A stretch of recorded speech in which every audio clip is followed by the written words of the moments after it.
Hello everyone. তো আজকে কিন্তু দোল পূর্ণিমা লেগে গেছে। তো আমার মাসির বাড়িতে পুজো ছিল, আমরা ওখানে চলে গেছিলাম। আমি, মা, লিগজি সবাই। এখানে সুন্দর করে ঘরটা ডেকোরেট করা হয়েছে, যদিও এটা রোজই থাকে সাজানো। আর ওদিকে আমাদের পুজোর প্রিপারেশান চলছে, চলো দেখিয়ে দিই তোমাদের।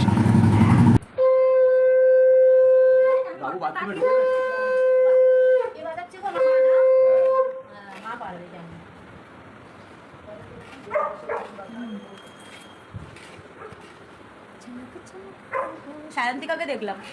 এই নারায়ণ স্নানটা না আমার দেখতে খুব ভালো লাগে। কি সুন্দর দই, ঘি, মধু, দুধ দিয়ে নারায়ণ স্নান করাচ্ছে। আর ঠাকুরমশাইটা খুব সুন্দরভাবে পুজো করেছিল, আমার তো খুব ভালো লেগেছে।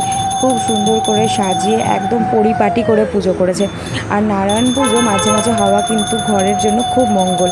তো এখানে পুজোর প্রিপারেশন পুরো কমপ্লিট হয়ে গেছে, সমস্ত কাজকর্ম শেষ হয়ে গেছে। এবার অবশেষে যজ্ঞ হচ্ছে। এটাই কিন্তু আসল যজ্ঞটা। নারায়ণ পুজোতে যজ্ঞ করতেই লাগে, আর যজ্ঞ দেখতে কার না ভালো লাগে, তাই না? তো দোল পূর্ণিমার এই নারায়ণ পুজোর ভিডিওটা কেমন লাগলো সবাই জানিও, সবাই লাইক করো। এই ছোটো ছোটো মেমোরিগুলো আমার শেয়ার করতে খুব ভালো লাগে। তো টাটা।